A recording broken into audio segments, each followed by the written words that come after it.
Welcome back to the Death, Taxes, and Bananas podcast. People, you can find us on Spotify at Death, Taxes, and Bananas with Johnny Bananas, on YouTube at youtube.com/@Death, Taxes, and Bananas, and Instagram as well, Death, Taxes, and Bananas. And if you don't follow us, there's going to be problems, all right? So don't make me use this thing. Yo. All right. My next guest, it's a great guy to have in studio. Really learned a lot about this guy over the last few days.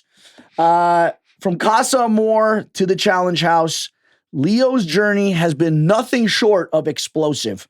On Love Island Season 5, he was dropped in as a bombshell, shaking up the villa and flipping alliances on their heads. But now he's traded the palm trees and the cabanas for drama and elimination rounds and daily challenges, where the bombshells do not come in bikinis. They come in the form of blindsides, betrayals, and unfortunately CT every now and then. Yo. Once he was written off as just another fuckboy, but you know what? In my eyes, Leo has proven he's not a one-note reality star, because he has stepped in to the leadership role, even calling himself in this last episode Thanos, earning the respect of his allies and putting a target squarely on his back. And perhaps my most favorite development of the season for Leo, he's got his sights set on the queen of the snakes herself, Olivia. So today we're unpacking the transformation from island heartthrob to challenge threat, and how a rookie has become one of the most dangerous players in the game. Give it up for my good man, Leonardo DiCaprio. Close enough. Dude, we were signing in here at Spotify. You should have seen the names. Johnny Deoncio And Leonardo Deonicio right by each other. Like, it was absurd. She's reading it on the text like, this can't be right. Yeah. Like, Italianation. We get a text message from my producer being like, did you just empty out like the Olive Garden and bring everybody here? I said, everybody in your bloodline just pulled up in one event. What is happening? Yeah. Well, man, thanks for coming on. Of course. A pleasure to be here. You know, Death, Taxes, Bananas. I did not know what that meant, because I saw the abbreviation at first and I saw DTB. So to me, being a degenerate, that means don't trust bitches. So I'm like, don't trust bitches as a podcast name is devious. I thought you were going to think it meant down to bone. No, I never heard of that one. Oh, you haven't? No. Oh, okay. I'd heard like DTF. Yeah, it's the same thing. Like down to fuck. Yeah, it's the same thing. Down to bone. Okay. I mean, the younger generation doesn't call it boning anymore. Nah. Boning just doesn't hit right.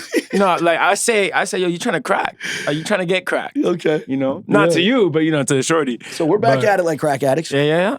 That's actually a line from the movie that you and I just watched and screened together. They say that in that? Yeah, that was one of he said it in the movie at some point. The movie Him, ladies and gentlemen, watch it. It's coming out September 17th. 17th or 19th? 19th. September 19th? Yeah. Are you sure? Positive. I'm going. I'm Bible. I won't be here. Damn. I'll be in the DR. You could have been my +1. I know, bro. We could have ran havoc. Fuck. We could have boned. Yeah. Not each other. We could have cracked. Pause. Not us, though. But yeah, definitely go watch the movie Him. It'll be great. We just did a promo for that the other day. Yeah. And it was a lot of fun. It was pretty damn creepy. No, very Jordan creepy. Peele has his own twist on it, but Bananas went to explain like what he thought the reason for him and I to be there was. Yeah. And I was like, you know, that actually makes sense. People, if you watch it, and I'm not going to give away too much, okay, because the movie hasn't come out yet. Yeah, no spoilers. No spoilers. But yeah, Leo and myself, we got an advanced screening of it. We got to check it out. We actually got to shoot with Marlon Wayans and Tyreek, the star of the movie. The prodigy, how'd you say? Two really fucking cool dudes. I've been a fan of Marlon Wayans since before your time in Living Color. Basically, him and his brothers started sketch comedy, which is awesome. So being able to sit there and like pick his brain and chat it up with him was awesome. You're going to see the commercial on the challenge because we actually did a crossover collaboration integration with the movie Him. Yep. But there are a lot of parallels that can be drawn from that because essentially what the movie is about is Marlon Wayans, who is kind of the GOAT, if you would, at the end of his career. And then you have Tyreek, who is coming up as, the young buck who is kind of looking to, take his crown. Yeah. And it's kind of this struggle that I think a lot of athletes go through at the tail end of their career when they see their talent and when they see that fame fleeting. Yep. And then seeing who's, kind of stepping into the spotlight. A little creepy. Don't watch it by yourself. Yeah, definitely have a +1. It's something that's like Jordan Peele's great at this. Like you see it in Get Out, you see it in, what's the other movie he had with the aliens? In the movie Nope, right? So he has his own twist on it. So for us to see it before it even comes out is like a cool way to like integrate our own experience on the challenge with this. So it was pretty cool. And for those who don't know, the challenge integration that they did with him was the building the kick, the field goal. Yeah. And then the hall brawl, probably one of the most nail-biting, edge of your seat. Oh my God! Clash of the Titans hall brawl we've ever seen. Yes. Ben versus Derek Chavez. Two Titans. They couldn't have picked a better matchup. Two Titans of all the people on the challenge. Right. That's probably going to go down in history as probably the goriest hall brawl I've ever seen in my life. Yeah, it was wild. I thought someone was gonna die. Almost told TJ to call it off. All right, so. You before the challenge, obviously, Leo, you were on Love Island. How'd you end up on Love Island? Is reality TV something you always wanted to do? Like, how'd you end up in the villa in Fiji? Got you. So reality TV is a strange thing to me, simply because I've never once woken up in my life was like, I really want to do reality TV. Like, this is the lifestyle for me, blah, blah, blah. So essentially, I was playing baseball at the University of Dayton, Ohio, right? And my grandfather had passed away not too long prior to me getting reached out by Love Island. And I was like, I need to try something different, something that's not baseball. I need a break from school. So this was in my semester off that they reached out to me. And they reached out to me on Instagram. Your senior year? My junior year, they reached out. And they reached out, because they reached out not once, but twice. So they reached out essentially for season 4 first.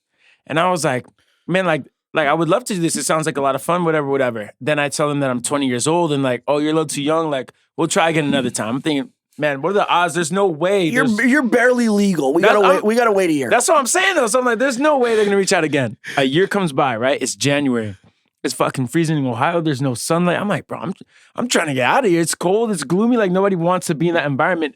At least for me, right? Like I'm an island boy at heart. So it's like I want to be in the sun as much as I can. Yep. So I get an email from them. And I put it straight to my junk because I think it's just like spam. Then I go to my Instagram and I get a DM from one of the casting directors, Angela. And it was sus because she follows like 6,000 people, but only has like 200 followers. So unless you have 2 brain cells, you know damn well not to send that type of person your address, your number, your social security. And they're asking for all this in this application. Usually it's the other way around. Usually if it's a high following but a low follower count, that's the red flag.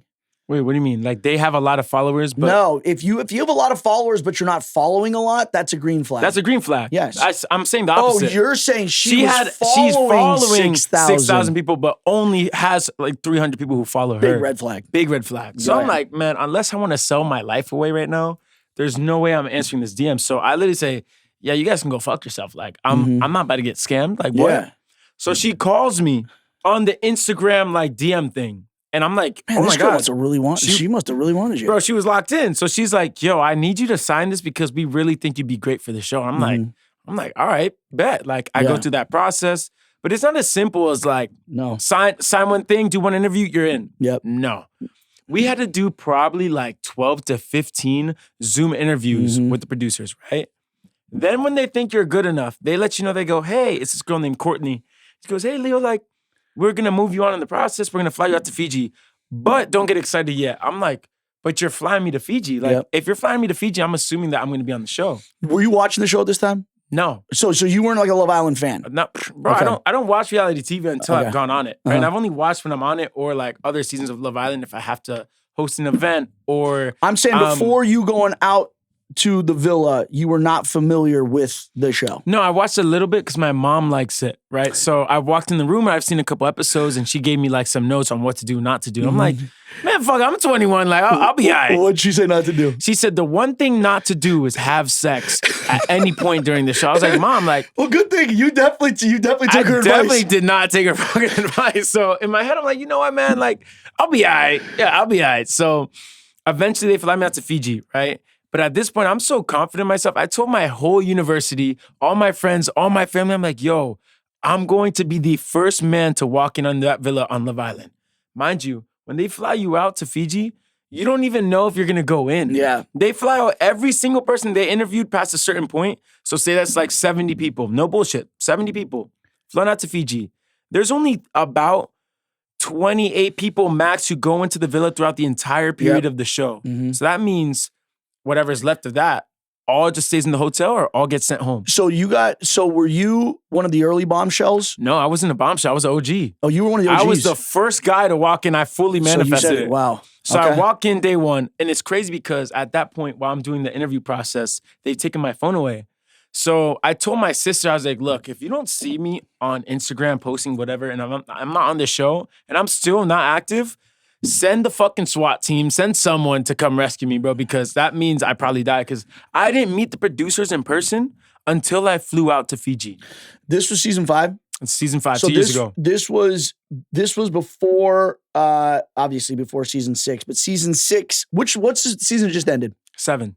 Okay, so you were the season then before Rob, Kaylor. Well, Rob was on my season. Rob was a bombshell. Okay. And then they brought him back to be an OG. Okay. Yeah. All right. So why do you think, what do you think? Because season 6, out of nowhere, it's funny because I actually did After Sun for season 6. You did After Sun a week after I did. No way. I swear to God. And it's funny because with season 6, I was supposed to go back in as a bombshell with my ex from my season. But I'm like, bro, you're going to give us 2 days max. Yeah. I don't want to make my storyline continuous to my ex-girlfriend on TV. You know how that shit goes. It's just, I don't want that to be the only thing I'm known for. Right? What do you think? But I'm just saying, it seemed like, because we both have mutual friends, some guys that have been on the show in the past. We were talking about, Marco before. Yeah. Josh, Zane, all these guys. So they were all on prior seasons. What do you think it was about season 6 that all of a sudden, because this show went from being like, it was a popular show, people knew about it. From popular to, I mean, like, you're an A-lister overnight. To 1 billion streams that in next one season. episode, yeah.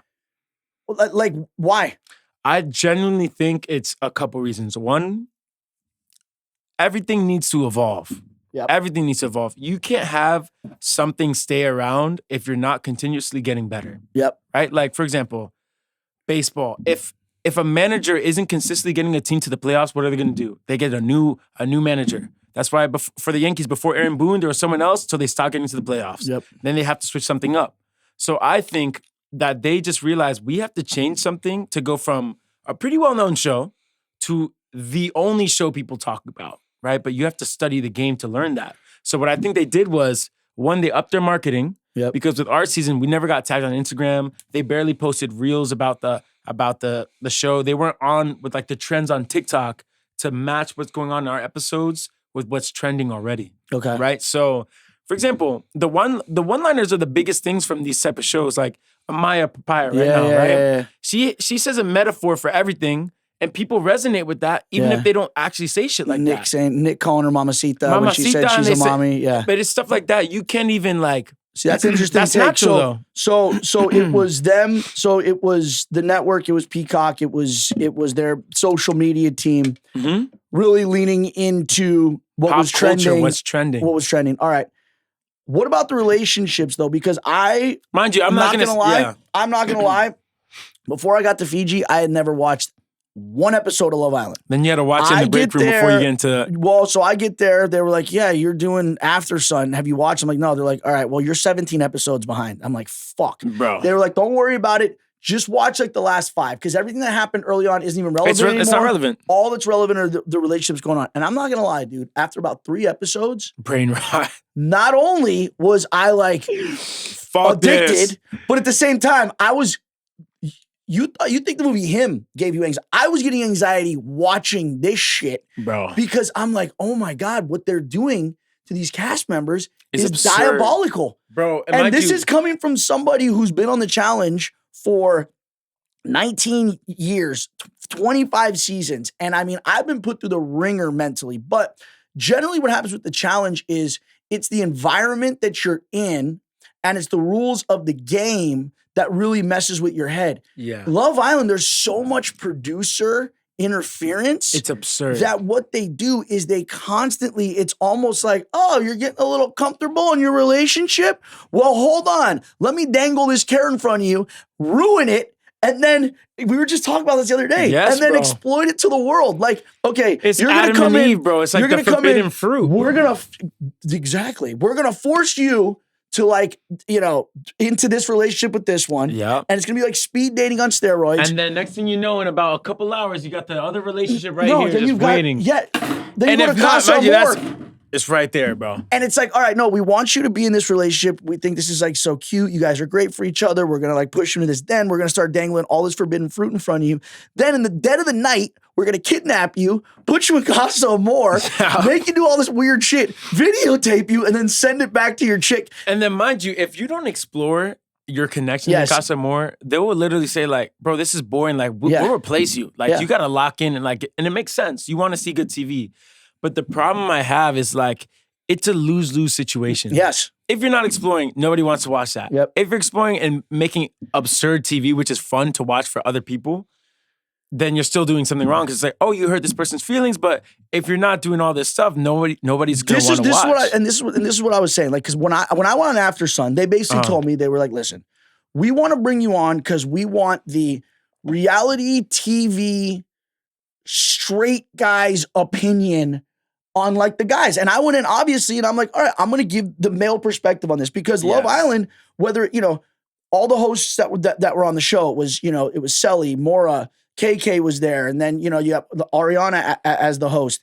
I feel like there's like this one perspective and they all just like hate on the dudes the entire time. The And I'm whole like, time. all right, listen, I'm not here to support what these guys are doing.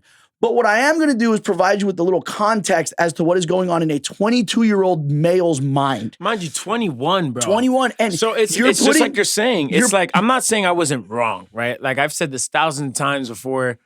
Guaranteed what I was doing was like not the way to go about it if you're trying to form an actual relationship. But bro, if in that situation, I don't know what I'm supposed to do. I'm Exactly. like, do I pursue this because I'm attracted to this person? Do I stay loyal to someone who's not even my girlfriend? Like, Here's the it was thing. just weird to me. Here's I the thing. didn't know what to do. Coming from a guy who has a lot of experience on TV, if I was in that position, I would be confused as what to do. You're 21. You're coming after never doing television in again my life. and being thrown into that inferno. And what I was when I went on, it was like this is when Aaron and Kayla were a thing, and Cordell, and there was like these relationships that were like pretty serious, right? Mhm. Then they go into Casa, and then they come back, it's all hell breaks loose. all hell breaks loose, right? But here's what I thought was funny. Then everyone gives them all this shit for what they did in Casa. But I'm like, guys, had they not done that, you would have nothing to talk about. And you have no there's show. a great chance that you have no show. But you see what I'm saying? Look, this is what makes Love Island so good and why it's, to me, it's brain rot, but good brain rot because it's addicting to watch. But they that know good this. brain You know rot. what I'm saying? Because let's be honest, real world situation. Yep. If you mean to tell me, and you're my boy, right? You mean to tell me there's a girl you're tripping about, but you're not dating her, and you're mad that she's talking to other guys, trying to pursue more connections while she's pursuing you. I'd be like, bro, you're bugged out. What are you tripping? You just met her. You know, like if this is real world situation, that's how people explore connections naturally. There's no issue. But as soon as I put a fat ass camera in your face, and then I'm instigating you to do some shit with these other girls, which is what you end up doing regardless, with no cameras, all of a sudden it's an issue as if the people watching wouldn't do the same shit. Yeah. And I love how people watch TV, man, and they love to talk about what you're supposed to do. I'm like, oh, are you behind the camera? Do you know what you would do in this situation? And For I real? will say, the Love Island fan base, oh, they're parasocial to a different level, bro. They're the worst. Bro, they are the nastiest. They are the most shallow, Humans on the earth. superficial group of human beings I have ever fucking seen. Yes. It's like, yo, do you realize, like you just said, we're putting ourselves out there for human consumption, okay? Yep. We are putting ourselves out there for entertainment. We are putting ourselves out there as people who have never been on TV before, for, to like live in this social experiment. With millions of people watching And every night. what I love this happens on, this is all fan bases, but whatever.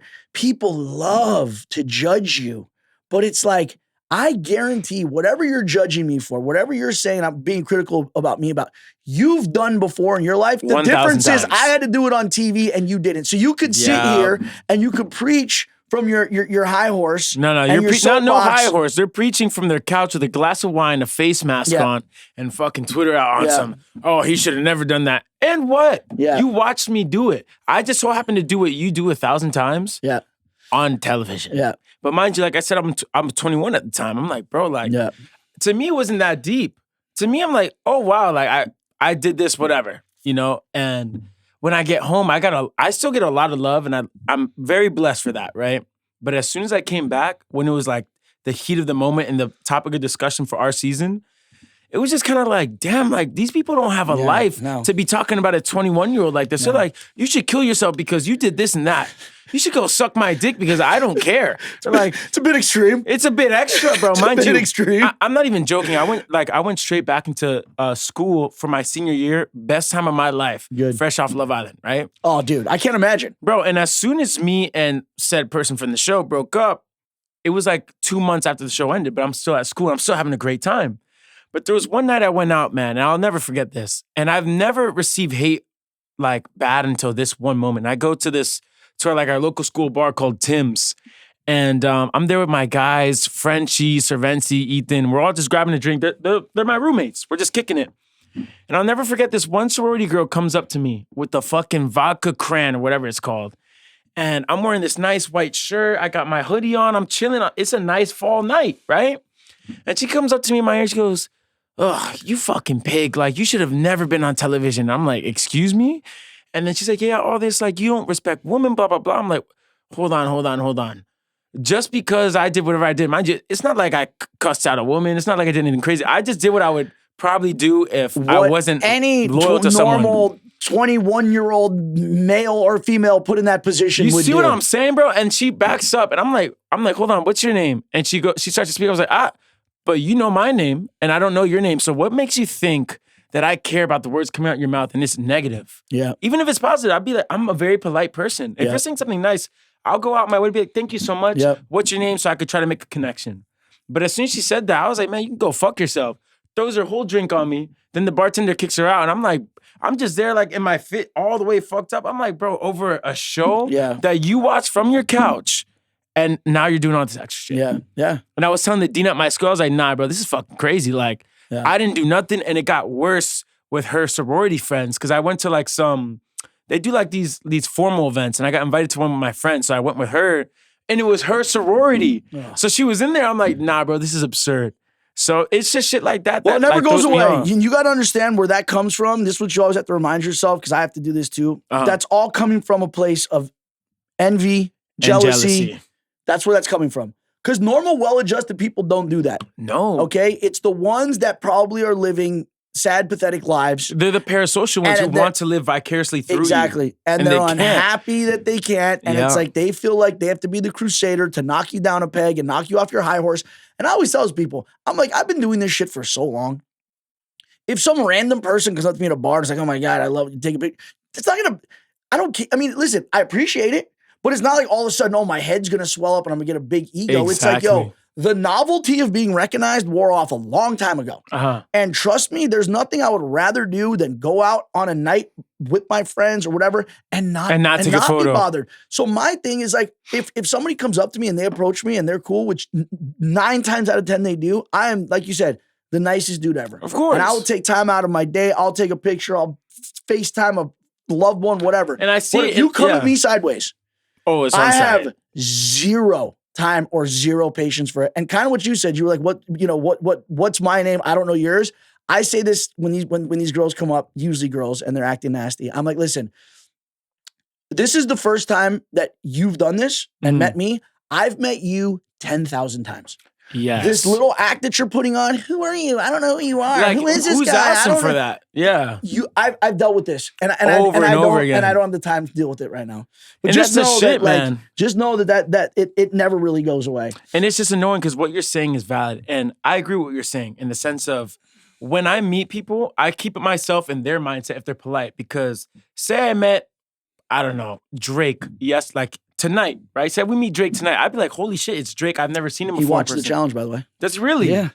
Drake and Rihanna. They're both big fans of the challenge. Fuck out of here. Yeah, dude. Yeah. No Glaze, that's my favorite artist. Like, but like, I imagine. heard he listens to the Death, Tax, and Bananas podcast too. So Drake, if you're hearing this, just know this is my mindset. I'm using you. All right. But like imagine we meet Drake tonight, right? Even when we met Marlon, bro, that's a legend. We Yeah. weren't on some fucking crazy glacier, but even if we were, I bet you he'd be like, you know what? They've never met me before. Mhm. So it's a first time experience. So I'll be nice and take a photo, do whatever. But that's how I put myself in the perspective of fans whenever I meet them. Like I'll be at the gym, I'll be out with my friends. And I'm never mean to anyone just being polite because they've never seen me before. So I'm like, you know what? I got you. But when it's the nasty people, I'm a sassy man, Yeah. bro. Like Yeah. it's so bad how sassy I am. So when people want to go sass for sass, like sometimes I'll have time for it, and sometimes like, man, just go fuck yourself. do unto others as you want done unto you. Exactly. That's the creed I live by. Yes. That and do not cook bacon naked. Why that one specifically? Oh, bro, you never had the fucking hot the bacon grease come spit? back? Yeah. Nah, so You've Dominicans. never experienced pain until you've gotten a little fucking hot bacon grease on your brajol. You know what totones are? Or plátano? I'm a plátano. Yeah, you are a plát. Come on now, culture. Juan de los plátanos. Yeah, come on now. So when you're making like queso frito, salami, or plátanos, like you have to have mad oil in the pan. And I used to have like the cover as a shield, and I'd be shirtless in the morning making it. Yep. So I flip it and back up like Yeah, this. dude. Like it was the 'Cause only that way. shit'll get you. I swear to God, bro. One more question about Love Island, then we'll move on to the challenge. Got Why you. do you think season 6 was obviously this breakout season? Then you have season 7, and it just seemed like there was a different vibe. Here was my take on it. This was my take on it. 6 seemed organic. 6 Yep. seemed to me like all of the relationships that happened, the personalities you brought on, Were it genuine seemed- connections. Yes. And it Yes. seemed organic. It seemed like you had some of these cast members, obviously like the Robs who'd been on the show before, were familiar with it, but then it was almost like you had like Kaylor and you had No. But that- even Rob, who's been on it before, this is why I actually like Rob. I'm just saying it seemed like they were coming on and it was almost like they were just kind of open this new experience. They weren't coming on with like an agenda. Yes. And it seems like this season, it was they just Agenda brought on a bunch of bias. influencers. Yeah. And that's why you didn't have any connections. And that's why it's like nobody gave a shit about Casa because it's like, well, we don't care if fucking whoever hooks up with whoever because there's no relationships to break. Then the show's over. And correct me if I'm wrong, but hasn't every single relationship that ended, the winners broke up already? Hasn't Yeah. every single relationship that the show ended with like No, there's broken one. up? No, there's two. There's two. Shelly and Ace. that are still together or not? Still together. Okay. And Nicolandria. Okay. But I don't know if they're dating or not. I don't know. But this is what I was gonna say. You're on the head, right? Season 6 had so much genuine like love for each other that you could be like, bro, like I can actually see this. Yeah. Right? Like I can see them actually working. Like even me, I was like, yo, like I'm low-key a fan of this. Like Even I on can see Beyond it. the Villa, like I've watched a few episodes of that, and I see Like Leah and Miguel look Yeah. like they could actually get married. Yeah. No bullshit. but And it doesn't then look Aaron forced. and Kaylor, like you almost are like You're like, oh, bro, like, are they about to date Yeah, again? what's Like, happening I'm like, here? yo.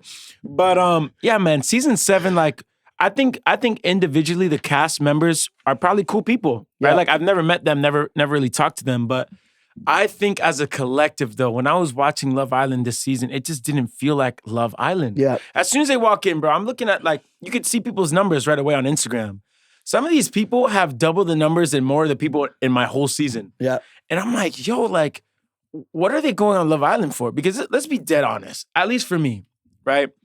If you're 21 years old in college, no one, mind you, is going on Love Island to genuinely find the love of their life as their only sole reason for going on that What? show. If you're like, Are you- holy shit, for the you parasocial people, serious? bro, I swear to God. Fucking, You ruined my life, man. like, oh my God, life-shattering news. My life is a lie. Like, nah, but it's truth. It's like, you mean to tell me if you're somewhat attractive to majority people, right? That you can't just go to a bar, you can't go to the gym, you can't go for a walk and meet some fine shit and be like, yo, let's go on a couple of dates. Next thing you know, you have a girlfriend or a boyfriend, whatever you rock with, right? That's what baffles me is that people are like, no, this person only went to find love. No, the fuck they didn't. They went You to have find three they brain went cells, to bro. They find went to find the Instagram fucking followers. check. Yeah. That's it. Yeah. Because, bro, let's be so for real. If you're attractive and another girl's attractive, guess what? You can find that connection down the street from Spotify, on Hollywood Boulevard, at the club, at the fucking pier. Like, you can go anywhere to find a connection. So when people come with that fucking fugazi bullshit of, oh, they want on Love Island to find the love of their life. The love of my life lives in Charlotte, North Carolina, and I live in New York. Yeah. You see what I'm saying? Like, Yeah. you can literally go to anywhere in your own city on a vacation and find someone you really rock with, and that could be your person. I don't need to sit in front of a camera and be like, Bananas, you're the love of my life after 2 fucking weeks of talking. It just doesn't make sense. You'd put figure up that out in less than 2 weeks. Like Yeah, more bro. like 2 days. All right. So obviously we know this from just for anyone who doesn't know Leo up to this point. The man is definitely outspoken. All right. Yes. You were known for being. fucking yapping, bro. You were known for being outspoken and speaking your mind on your season of Love Island. And Yeah.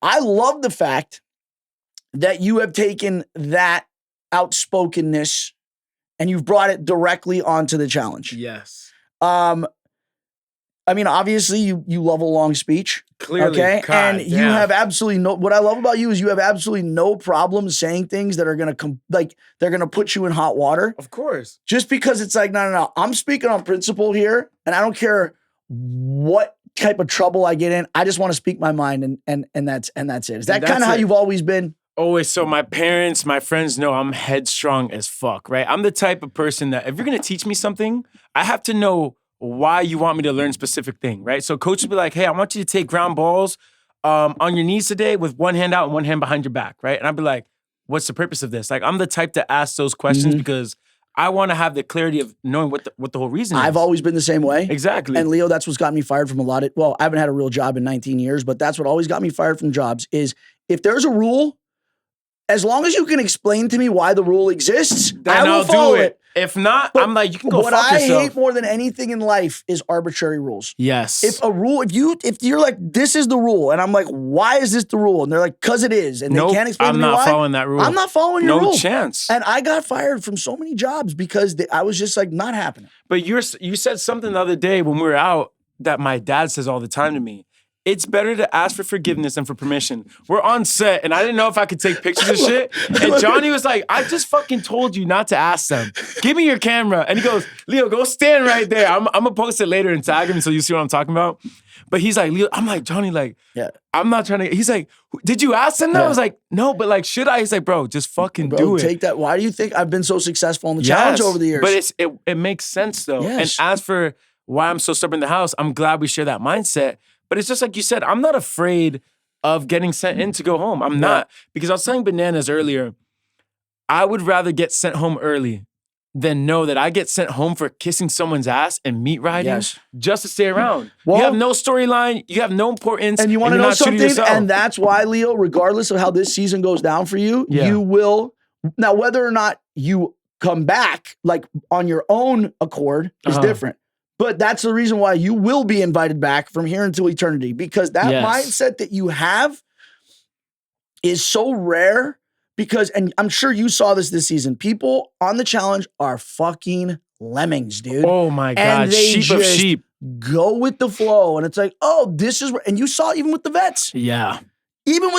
dude, that it's like, oh, this is where the numbers are. Oh, Oh, this we're is where going that everyone's way. voting. This is where we're going. Can't do that. Not standing on principle. Ever. Not even understanding. This will piss me off. Not even understanding what's the theme of this season. Vets and new threats.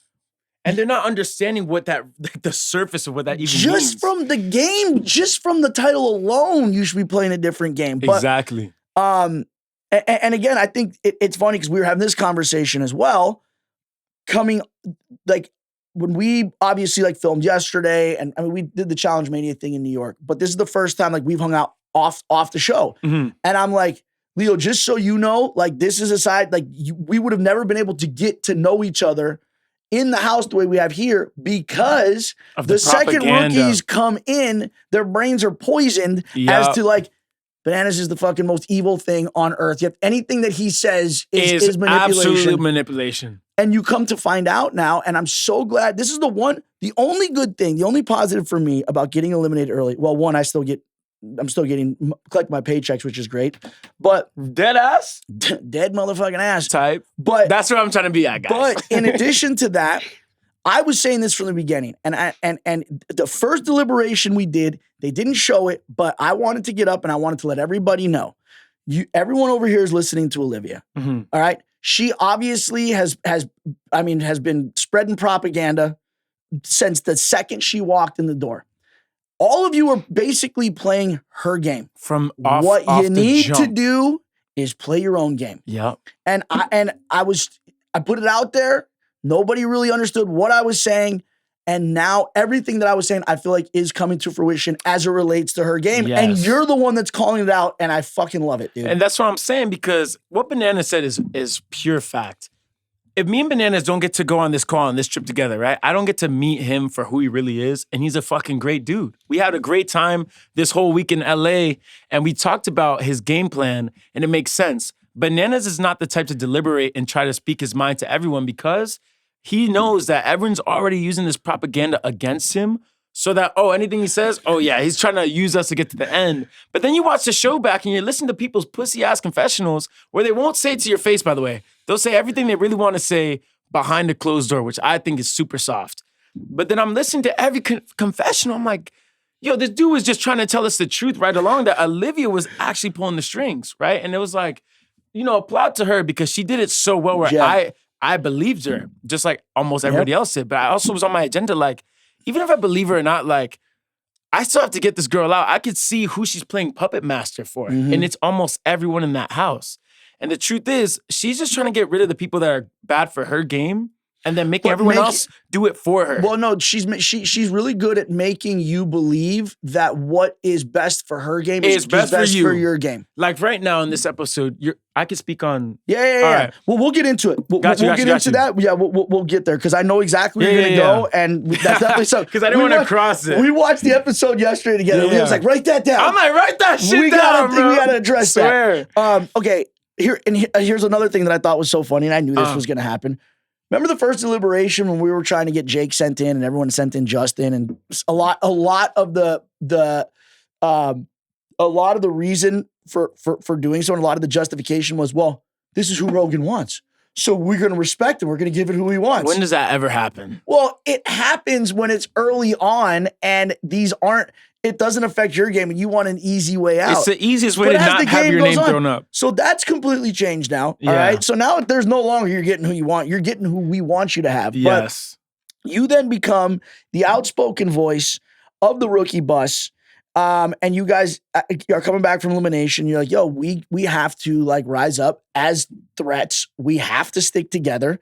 Little did you know, you had, Izzy over there. Spilling the details seconds after, bro. And I knew in my gut, right? But mind you, I love Izzy. I still do. So it was hard for me to that makes one of us.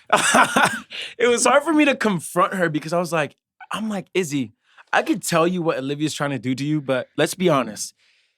Olivia has her boyfriend. Mm-hmm. She has Derek K. Mm-hmm. And then she also has, no, not Derek K. She has Derek Chavez. And then she also has Anissa. But Anissa supposedly has everyone per every season where she's back and forth. So I'm like, she has everyone who's in the hot part of the seat where you want to be around. No, here's what Anissa's great at. And listen, a credit to her, because there's a reason why Anissa narrates the show very well. Very well. She's fucking hilarious. Top 5. And her social game is different than everyone else's. It is.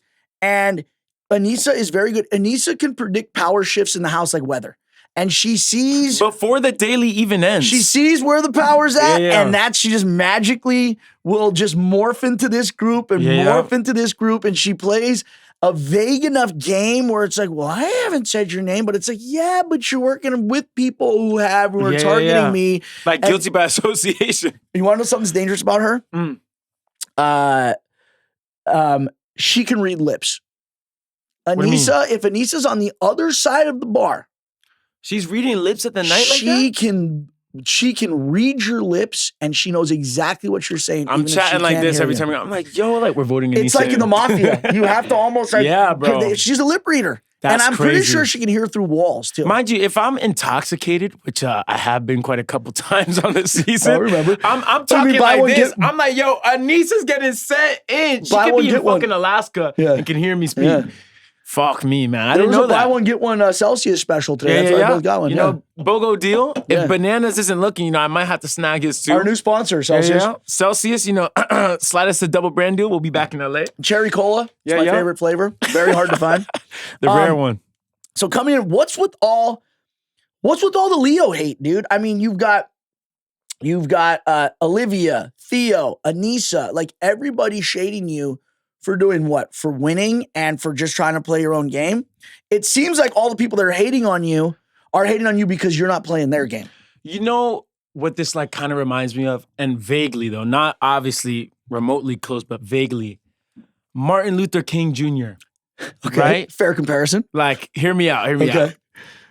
Nobody believed in his vision until like people started revolting against it, because people only rebel against you when they know you're doing something that you might prevail in. Yeah. That you actually might be able to gather the troops to make a change. Yes. If I don't speak out when I do, which is super gutsy, I mean, everyone pulls me aside, bro, on the first deliberation. They're like, do you want to go home first? They're like, do you not care about potentially like making career out of this? I'm like, I do care. But I play my best in sports, in any competition I do, when I play fearless. Mm-hmm. Like, there's a saying my coaches say would like, you can't play with your asshole this tight. You need your shit loose. Like, you just put this whole fucking basket in there, right? But it's facts. In the last 5 minutes, you just compared yourself to Martin Luther King. Yeah, I know. This is like the yap. This is like the yap, bro. But hear me out. Your coach said you have to play with an open asshole. Hear me I out. love it. Hear me out. I'm learning a lot. I am learning a lot this episode, But listen, man. Yeah. I'm saying like that's how I compete, is just Yes. loose, and I don't care about the outcome because I know I can compete. Pause. Gotta play with a loose asshole, dude. But like I'm saying, back to the original point, like he wasn't afraid of putting, you know, in his case, his life on the line to you know, have a better life for his people. Mm-hmm. So in my instance, it's like I want the new threats to speak up for themselves so they can make a name for themselves. Yeah. But I told them like, yo, if you keep rocking for these vets who don't have your best interest, you're gonna be bottom of the barrel, get sent home. Izzy gets sent home tonight because Theo's vote, who's in Izzy's alliance, and Olivia's vote go on a burn, and they sent her back. We're gonna get to You know that. what I'm saying? So it's stuff like that. We're like, bro, if you don't rock for yourself. So what you're saying is you and MLK, you guys both had a dream. We both had a dream. Okay. It started with my my brother MLK. You guys both had a dream and you both had loose buttholes. Yes, apparently. Maybe I don't know if you worded it like that, but you know. You get what I'm saying though? I don't know if that's a good comparison. No, but yes. But it makes sense, low key. No, here's what it is. Here's what I think what you're Like, I don't know this who else is to what compare that to. this is what I'm saying. You guys both had your principles and Yes. you had your beliefs. And instead of sitting by idly and keeping them to yourself, you both were willing to speak up, even if, in his case, his life and your game was at risk, by saying what was probably unpopular to the people around you. Exactly. Knowing how risky it was for yourself. Like, I don't know who else to relate that to. I mean, but- I often compare myself to Jesus. Yeah. You know, I always say that I follow in Jesus' footsteps, you know? Yeah. I mean, who He better? said, you know, Yeah. they all wanted me gone, but I stayed resurrected. But- God bless. And you followed in the footsteps of Martin Luther King. Martin Luther King, but it makes sense. Like, people would do Yes. anything to stop this man. It does. But once he made his move, now we could be best friends. Yeah. You know what I'm saying? So it's like, to me, I'm like, So how terrible of a person do you have to be, Anissa, Olivia, and Theo, to literally go against Martin Luther King?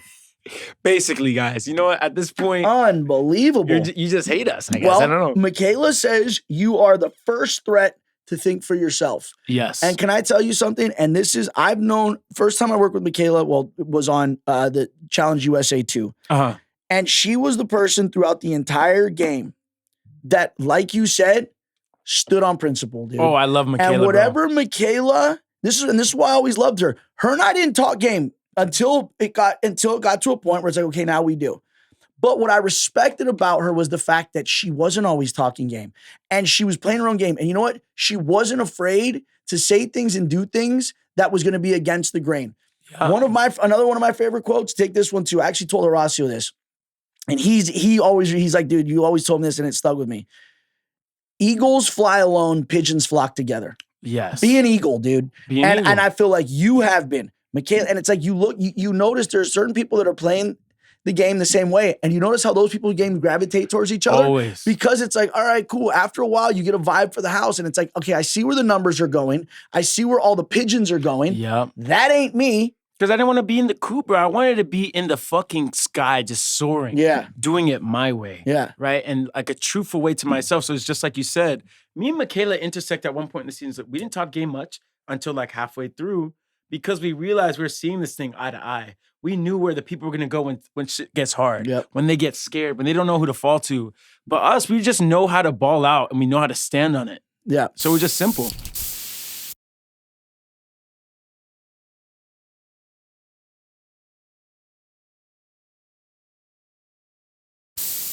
You know who else this episode didn't give a shit about what anyone thought?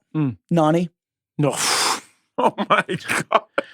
I have to was say, in competition. I was like, wait a minute. I have to say, all right, this is Nani just being Nani and living her best life, doing what she wants to do, and not giving a shit about what anyone thinks. Well, there's nothing, I see it like this. There's nothing to give a shit about because she's a grown woman making a grown woman decision to do what she feels is right for her. You know, so to me, it's like, there's nothing wrong with enjoying yourself. You don't have she doesn't have ties to anyone, right? No. So she should be fine. It's funny because we always call on the challenge, if there was ever like a fight or an argument, we yell movie night. That was always our thing. Like, because that's the only entertainment we get. If people are arguing or people are yelling, people are fighting, it's like movie night. It's like saying World Star, you pull up the camera. That's why everyone's sitting, you'll see in a lot of arguments, there's everyone just roamed around. Watching movie night. Bro, that's what happened in the Ashley Anissa thing. Well, this was, side, like, this was a different version of movie night because this is when the Nani and Will experiment take place, movie night. They said that the movie Sicario was put on by design because none of the females were going to be interested in it. I don't know that many girls who are like down to watch Sicario. If you're down to watch Sicario, you're a pretty cool chick. Yeah. Pretty cool chick. Yeah, if not, that's pretty easy game to have like a cuddle session. Ladies, if you're with the guy and he puts on Sicario, it's because he doesn't want you to watch the movie. There's other things he wants you to focus on. It ain't the movie. He's trying to have that Netflix pop on saying like, are you still watching after a cool 20 minutes in? Like, I do think this is a good, here's what I do think this is good for Will. I think this is now hopefully going to, I don't know, just kind of reset everyone's, kind of interpretation of who they see Will as, even though they had to do him dirty with showing the Will unhinged. Oh my God. Johnny Bananas montage. But the thing that threw me off too, mind you, I was already intoxicated and cooked from the BOGO deal, but I'm in the back of the bus and I remember hearing like arguments with him and Gabe. I could barely make out the words. I just knew they were going at it. So I don't know if he was like punching stuff because of D or that argument. However, when you see it on Instagram, it looks crazy. But I think this is going to be great for Will simply because now if he has a good relationship with Nani, that gets wiped clean. You know, it's like you just move on like everybody does. Yeah. And instead of hitting the wall, he's going to be able to hit. Yo, I was going to finish the sentence. So, I'm just going to leave that up for imagination. He goes from, exactly. He goes from slamming one thing to slamming something else. All right, good for him. Good for both of them. You know what? Hey. Game is game. You know what? Nothing but love, you guys. At least someone's hooking up in the challenge house. Yes. Okay? But they don't ever show it like that, right? Okay, well, what we witnessed on this episode, I've never even seen that on Love Island. I was literally watching it and I'm like, okay, at what point does this just become pornography? What's the name of the spot that we're at, that we drove by? Vivid Entertainment, bro. Vivid Entertainment pulled up with the cameras and everything. Yo, hold on. You needed the sound on for that shit?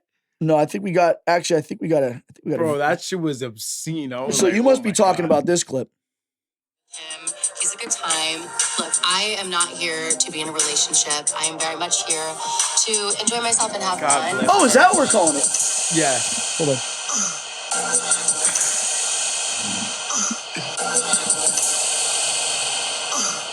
Not on loop. Sounds like she's having fun to me. Unbelievable. But end of the day. Hold on, that's not it. Yo, you're messy as fuck. Oh my God. That's not on loop. And then Aviv creeping in. That's green. Oh, they had the fucking night vision on too. Oh my God. Bro. Yeah. I'm not gonna lie. I was watching this and I'm like, who was in the editing bay for this one? Bro, imagine. When did they hire the guy from X Videos to come and edit the challenge? Imagine editing this and you're just in the room alone. You're like, wow, this is like legendary content for porno, but let me put it on the challenge. And here's the thing. So Nani was actually texting me last night and she was like, bananas. She goes, oh my God. I'm like, she goes, how do I handle it? Like, this is about to come out. This is before the episode came out. This is when the challenge posted it on their IG. Yeah. And you know what I told her? I'm like, Nani, what are you worried about? Own it.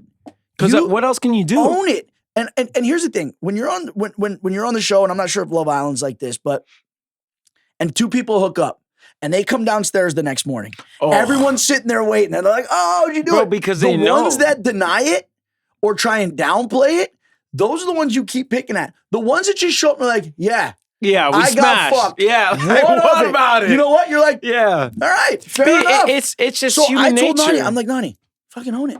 Yeah. You listen. You went on the show. You're not in a relationship. I mean, listen. Like you had your fun. You did what you were doing. It was you know. You were totally under control. Yeah. Own that shit, dude. Who cares? That's why I didn't think there was anything bad about it. They're just enjoying themselves. She has no loyalty to anybody, you know? So it's like, she's just being grown, doing whatever she wants. Dude, and I mean, it's like, you know, after the racing challenge, you know, she traded in the checkered flag for a pair of checkered underwear. Yo, sponsored by Calvin Klein. Like, she went from doing a pit stop.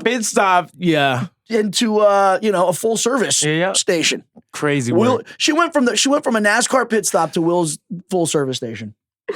I just didn't even know this relationship was brewing up until like probably later on that night. I mean, forget changing tires. Will was rotating something completely different that night. Will was getting active, bro. Nani just wanted to celebrate. Like we caught a dub, you know. Second dub. Nani's in there, first dub of the year. I mean, Nani's pit crew was working full time, but Will had the lube job completely. Will was like, guys, covered. I got this. I got it. Step back. Yeah, she went from 0 to 60 on the track and then 0 to 100 real quick in his bed. One of one. Nani, hey, you know what? Give it up. One more time.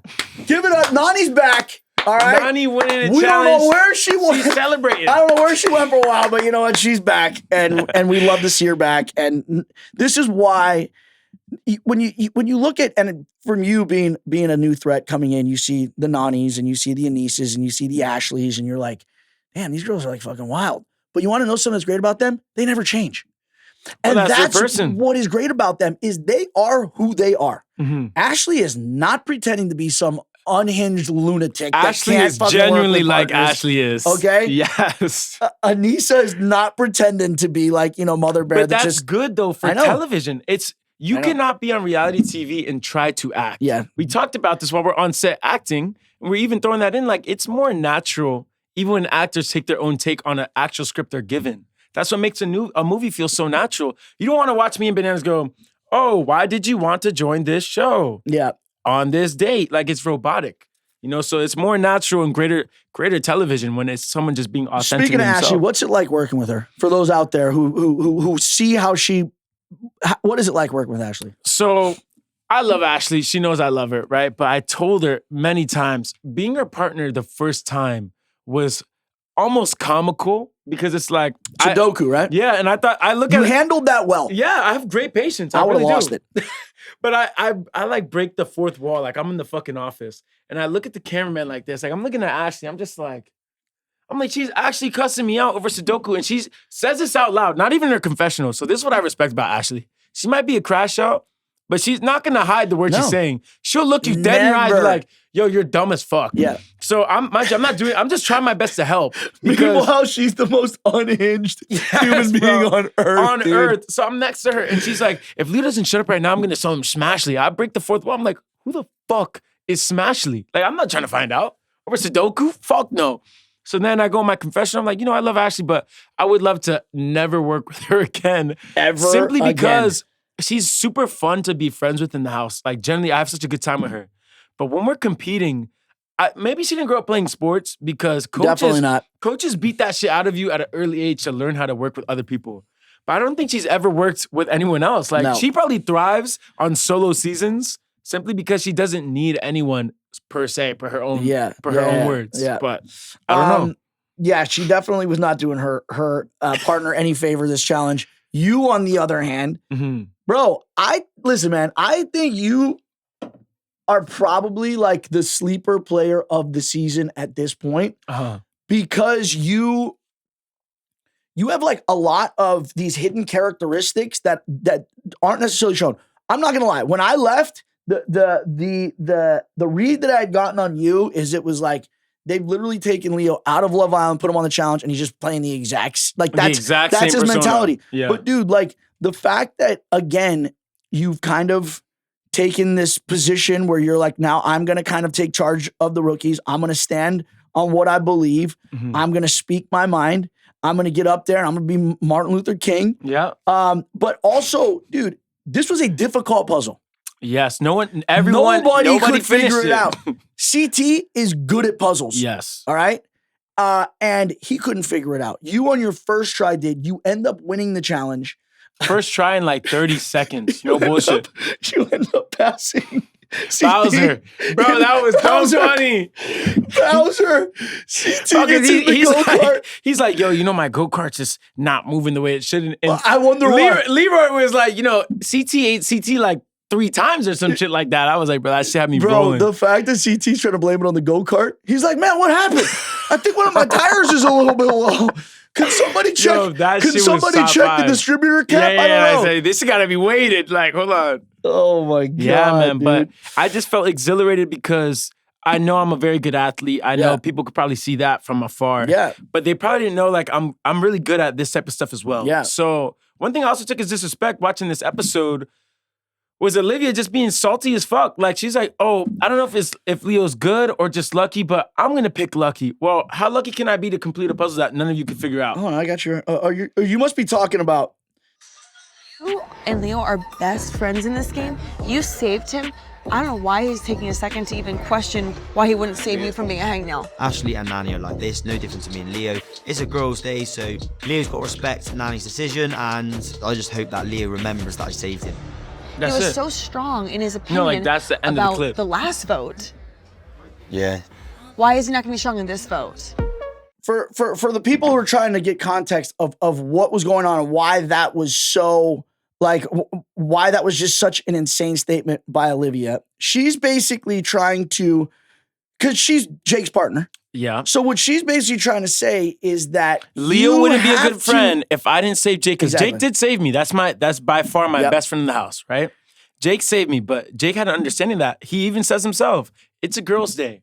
Why do I have to save Jake? Exactly. If I know that if we get one of the girls home and it's a vet, Jake will, even if he's hangnail, I have the power amongst the rookies at this point we could literally strong arm a vet to be like, all right, you don't want to go our way? You're going in and you're going to be hangnail, right? But I'm like, wait, Olivia is trying to use our friendship as a way of making him feel like Leo is a bad friend if he doesn't save you for no reason. And mind you, trying to save herself. Because, and again, this is what I was talking about before. She's very good at convincing people that what she tells them and what's good for her game is best for their game. And it's straight manipulation. Yeah. Not fooling me, bro. I'll tell you that right. I know what you were talking about when she said you're either the smartest guy in the game or the luckiest guy, and she's gonna go with lucky. Yep. That was a clip. So she says that right after she says I won, right? Yep. And I'm like, how am I lucky if I completed the one challenge that none of you could do and I did it in 30 seconds? Yeah. Where's the luck in that? Yeah. I just figured it out. And then where's the luck in doing good on the driving with me and Nani to be where we're at in the place list? Because a lot of people who got the what's it called? The DNF or did not finish, they had to do good on the driving portion. Because if not, then that's where you would place. You know what I'm saying? That's why Tay and Jeremy, even though they also had a DNF, they literally just couldn't even drive because they already finished all the driving. It was pointless. Now, this is the first time I think, besides yourself, obviously they've pretty much shown how, you're kind of separating yourself from the pack. This is the first time we see the Janes from the Tarzan and the Janes, Sid D, and for whatever reason, America's in this conversation. Basically talking to each other about Izzy being a double agent, but then also then bringing this to the vet girls, Nani, Aviv, Ashley. So what was it that I guess Izzy was doing that I guess was just kind of on all the girls' radar that weren't part of her alliance? You know, because it seemed like the alliance was like Olivia, Izzy, Adrienne, all of them. And now you have the Janes from the Tarzan and the Janes, because now that Lek is gone, you got Sydney and Dee. Plus America. What was their idea and what was their justification for going after Izzy? I think, because mind you, when we're on the rookie bus, I'm always consciously aware of what I'm saying and how people's body language and their responses to what I'm saying, to keep a track of who's actually in agreement and who's not. I knew every time that I spoke about the vets and wanting to get them out for my personal reasonings, I knew for a fact that I'm blanking. Izzy was always going to tell Olivia. Always knew that. I also knew that Dee, Leka, and America were all close, even Justin and them. So I knew they had an alliance with the vet girls upstairs. But they also knew with my game, they knew that I was targeting the vets downstairs first, because those are the ones that had most of the power in the house. If you can eliminate the king and the queen, the game is over, right? So I'm like, all right, I have to focus on the biggest people here who are the ringleaders, so we could actually make a statement.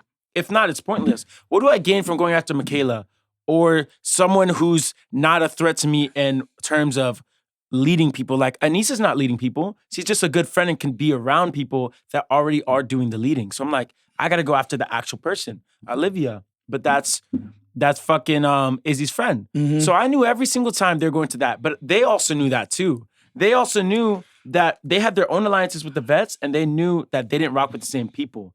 That's why those girls didn't get along. Also, Sydney's very headstrong. A great challenger, very good competitor, but the cockiness made it hard for some girls to like her. Yeah. And I don't blame them for that. Yeah. Right? So I almost like that for her though. But that's good. Again, I like that for her. She's an eagle. She's an eagle, bro. Sydney's an eagle, dude. Sydney's a true baller. She can walk it like she talks it. Yep. That's why I respect it. Gives no shits. Gives no shits. Kind of like, and I don't know if you know Laurel from the show. I've heard of Laurel, yeah. Okay. Very similar to Laurel. Laurel does not care what anybody thinks. Why should you? If you could actually exactly, if you can back it up, you can say whatever you want. You talk your shit as long as you can back it up.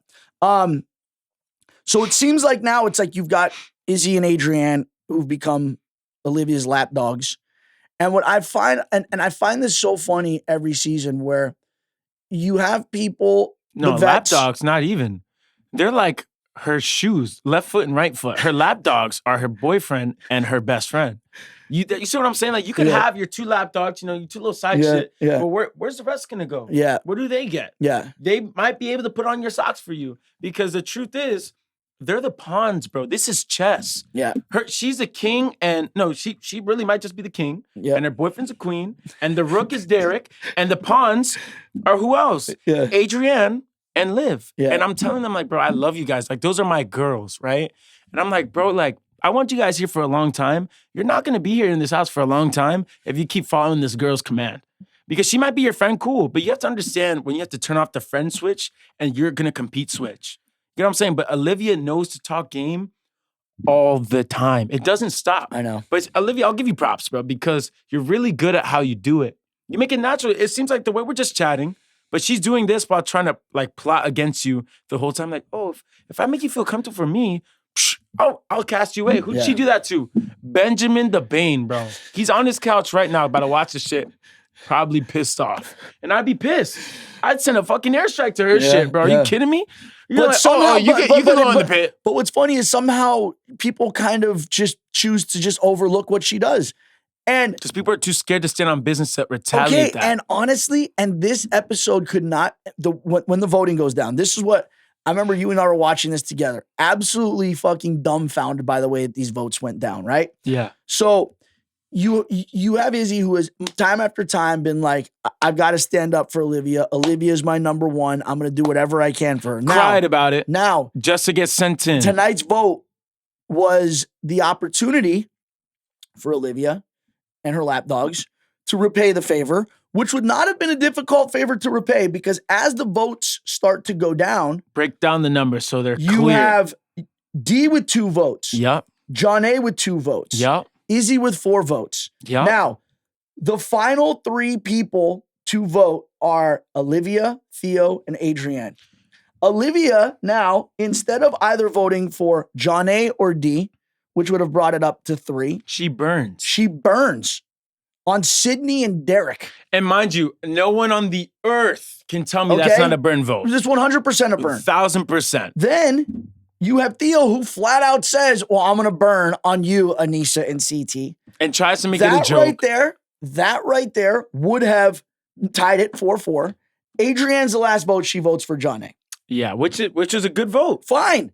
But they were the other two what I'm troopers. saying is those 3 votes who are all part of the same alliance. That puts John A instead of her. Or D. And this is what fucking blows my mind. Izzy is so brainwashed. Okay? Olivia has got her so dangling on her on the string of her tennis shoe Yep. that Izzy doesn't even realize that she's now going in on burn votes that were basically votes against her by her closest allies. And you know what's so hard for me? I'm watching this in real time. Unreal, dude. And I'm pointing at Will, right? So they don't even show it, right? Me and Will, you could get a glimpse of my face, actually. I point at Will, and we're looking at each other like this. We're like, bro, we're seeing this unfold in real time. We're like, bro, they really don't give a fuck about her. And she told them all the information. Yeah. And I'm not the type of friend to be like, bro, I told exactly. you so. Not But to mention the fact that she is their eyes and ears from the for rookie side. everything, bro. Everything. You know what it reminds me of? It reminds me of just a really emotionally abusive relationship where the more the person tries to make you like them, the more the less you give a shit about them. Yes. And that's almost like how I feel like this Izzy situation went. Now listen, I'm not Izzy's biggest fan, okay? Obviously, because we never saw eye to eye. And, you know, I think a lot of that may have been because we never had a fair opportunity to know each other because she was, you know, taken under the tutelage of Olivia from the beginning and was turned against me. So whatever. Mm-hmm. But I will say, I feel for the girl. Bro, that's my friend, so it's No, hard. Like, I feel I'm for her like, where it's like, and this is what I'm saying. The fact that after the nomination, she comes out and she goes and starts blaming other people bro. for her going in when it's like, no, your own friend had Wait, full she was control blaming over people? this. Huh? She was blaming people? Yeah. She was mad at, I forget who she was. I forget who she was upset about after the vote went down, but she went into the kitchen. Not once out of her mouth was it like, oh my God, Olivia, like you and Theo, like had you guys just voted That's a what different pissed way? me off. And she's going in against, and not mind you, she's going against Tay, who's her best friend. It's like, Yes. And then to downplay it more, it was like she gets in the kitchen and Nani and Anissa like, well, I had to go against my girlfriend, my best friend. I'm like, obviously that's hard, but Yeah. I think that almost distracts her from the fact of wanting to confront them. But at the same time, I'm like, bro, if these are your people writing for you, I go straight in their face. I'm like, you mean to tell me I was your friend, quote unquote, and all the things I've tried to do for you to keep your names out of Leo's mouth, other people's mouth, to ruin what you got, you're still not going to ride for me when it counts? yeah. Mind you, even if I say this to her, it doesn't even benefit me other than to be like, I told you so. Because at that point, my 3 girlfriends in there was Tay, Adrienne, and Izzy, right? That was my trio of girls. And I didn't want to see any of them go home, let alone head to head. So I'm on the bus, but I'm sitting there, I'm like, fuck, like, it's our last day with at least one of them. And it sucked knowing that it didn't have to be that way if they just understood the vision from that point. But I get it, like some of the rookie girls didn't like her, so I understand why she couldn't be locked in with the rookies. I just don't know why she was so gripped onto Olivia, knowing that she showed her true colors multiple times.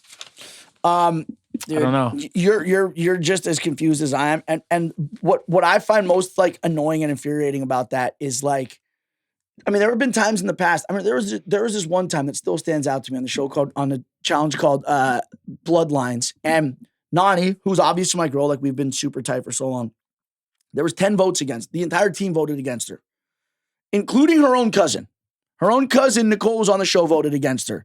I think, the 9th or the 10th vote. I vote against her. Her own blood voted her? Yes, bro. You would have thought that, like, my wife of 10 years, I literally threw on a divorce her the day before our baby was born. That's the type of fucking heat that I got for voting against someone who was already going in. She's your ally. How could you do that?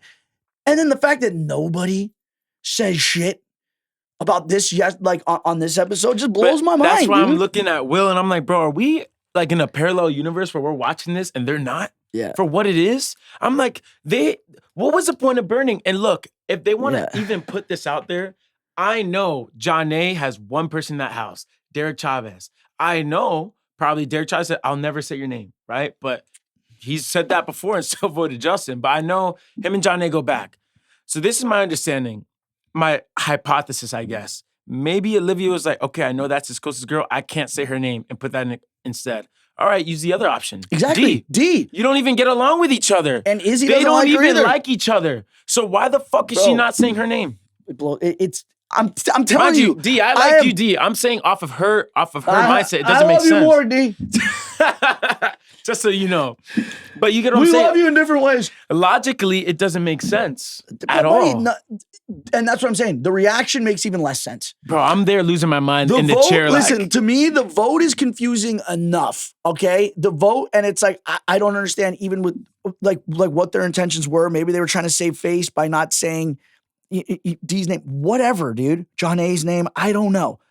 But then the fact that nobody, including Izzy, reacts after, that's what blows my mind. Not even like pull her aside and be like, yo, how could you do it? Nope. Do you think it just didn't register? Do you think it just didn't register? Or do you think she was just like, oh my God, like almost like too afraid to confront her? I think. Because I don't know what's worse. Izzy's a sweet girl. Yes. But I don't think she likes I don't think she likes to confront people unless she's at that point of passion where she's like, you see it against you. She's like, Johnny, this isn't about you, whatever. Yes. Like straight to snap, right? Exactly. But when there's people that she actually likes to talk to. No problem confronting me. But think about it. She doesn't like talking to you outside of outside of competing. She likes talking to Izzy. She somehow relates to them. They're friends, whatever, right? So I think she was more afraid of losing that bond versus saying what was actually right, or it just went right over her head.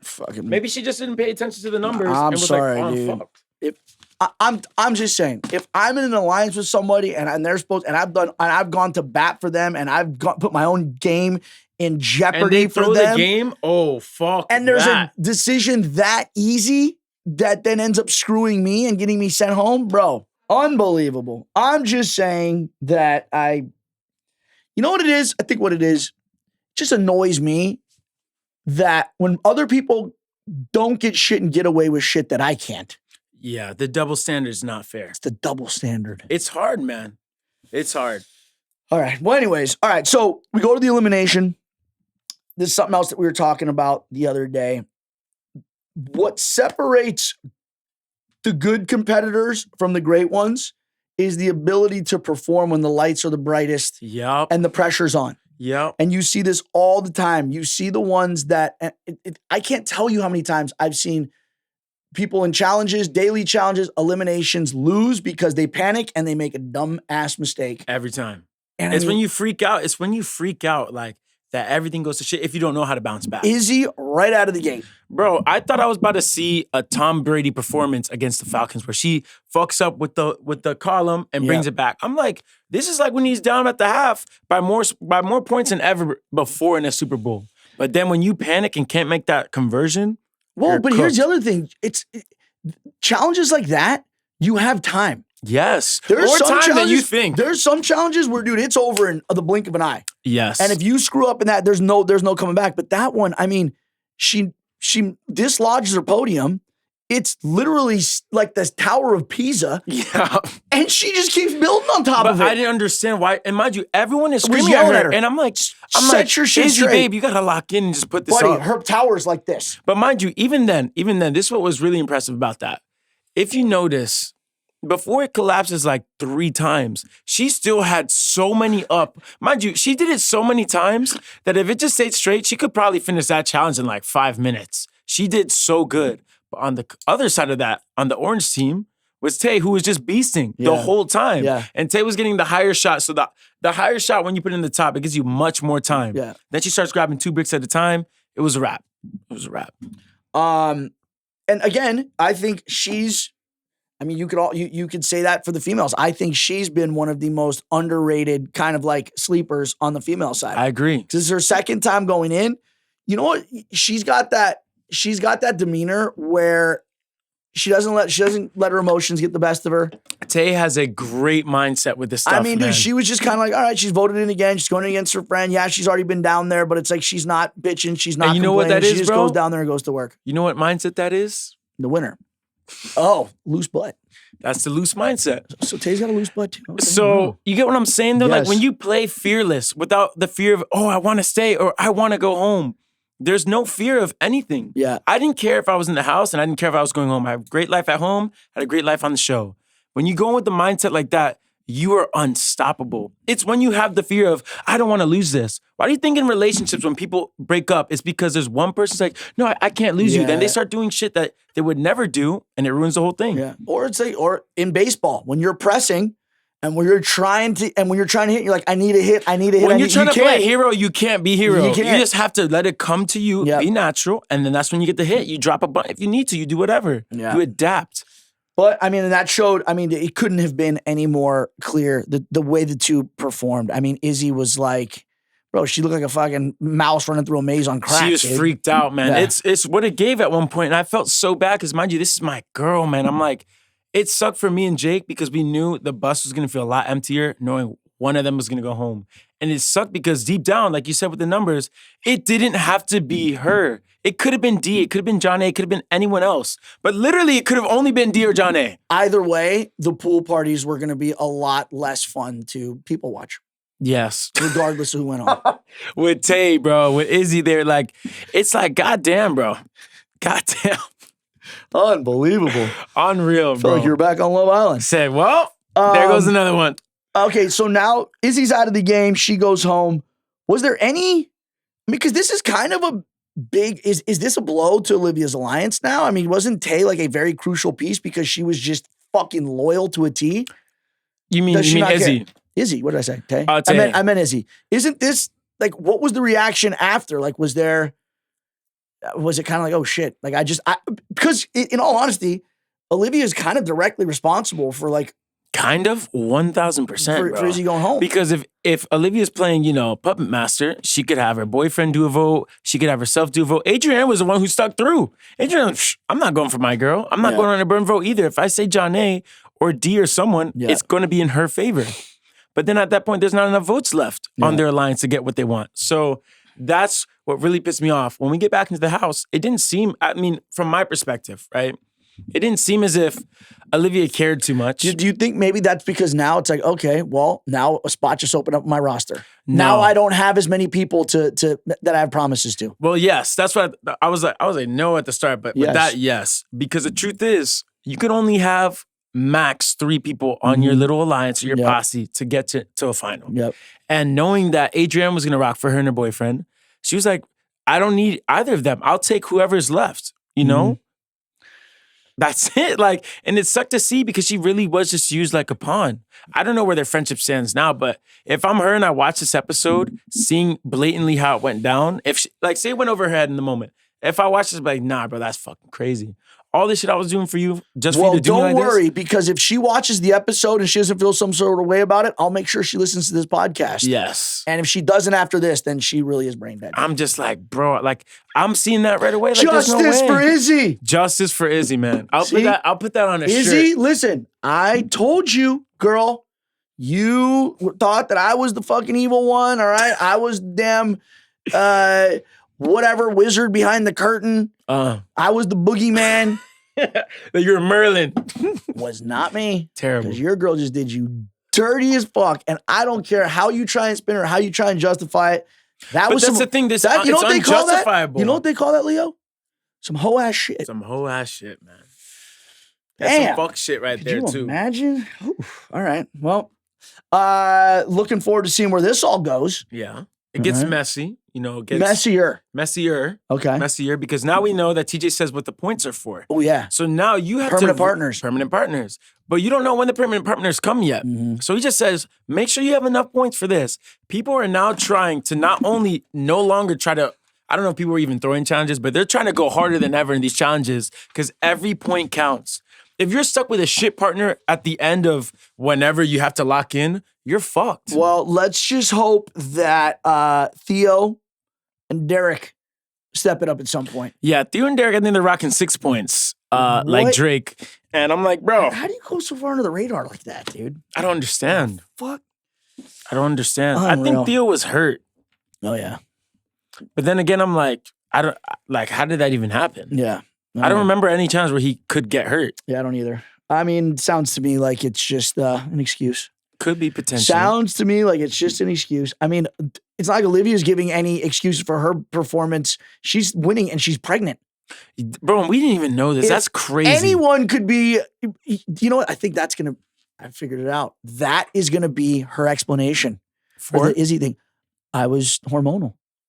I wasn't making clear decisions. I don't think she I would. was You pregnant. think she would say that? I would. Genuinely. That'd be my excuse. Jesus Christ. I'd be like, you know what? I get carte blanche authority to make any decision, and I cannot be held accountable because for of it pregnancy because hormones? I was pregnant. Jesus Christ. Isn't that like super dangerous though? What? To be on the challenge while pregnant? For who? The baby? Yeah. You'd think. Yeah. But I think it's crazy that like I think it's more dangerous for I Theo. don't know how it works. Is it like, do you get morning sickness right away when you're pregnant? Well, considering I'm not a female and I've never been pregnant, Bruh, Leo, I don't know if you have more knowledge in it than I do. I don't know. I'd He said assume the one so. time I had a banana. Yeah, like, you know. it made me think like, Well, you after know, my first pregnancy, I'm trying to think. Yeah. No, I think These are Johnny's kids right here, golden bananas. I think that was my bunch. I think what it is, you know what it is in the challenge house? You don't know from one day to the next. Dude, one day you're like, dude, if you're hungover, you never feel normal. Never, you bro. never feel normal. The there. anxiety though. So that's probably like what Olivia was feeling. Like she was probably just like, I feel off and I feel like weird, but you never feel normal in the challenge house. So you probably just don't know. Yeah. All right. Well, I mean, there could, after this episode, I mean, we'll see, but there could be someone else getting pregnant by the end of the season. Who? Punani. Oh my. What's my name? Punani. What's my name? Not me asking for getting. I'm like, who else is fucking on TV right now? Damn, dude. But yeah, man, I don't know. All right. Damn, Leo. So we got some stuff to look forward to. Can't we wait. do. Can't wait.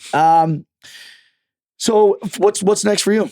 So, Universal Studios? Yeah, Universal Studios, we're going to go have a good time, be some kids, Yep. try Johnny's products. Yeah, Bananabiz. We're going to do some Bananabiz gummies and go on Harry Potter. Yes. And All right. maybe Hagrid will pop out, maybe Voldemort. So wish us luck. Yeah. Stay tuned. You got to watch the movie Him that's going to be in theaters soon. Yeah. And our little spot we just did for it was pretty awesome. It was a great time. And if people aren't already following you on social media, where can they find you? So full government name, it's just Leonardo Deonicio right there. Can't miss it. And yeah, tune in. Going to be more shows coming up and hopefully more stuff with bananas. Not DiCaprio. Not DiCaprio. It's a different Leonardo. Different Leonardo. right. Don't like the 20-year-olds like that, but yeah. All right. Well, listen, man. Appreciate you stopping by the Death, Taxes, and Bananas podcast where the tea flows like wine and my guests instinctively flock like the salmon of Capistrano. Yeah. I'm Oprah, and I love you. I love you too.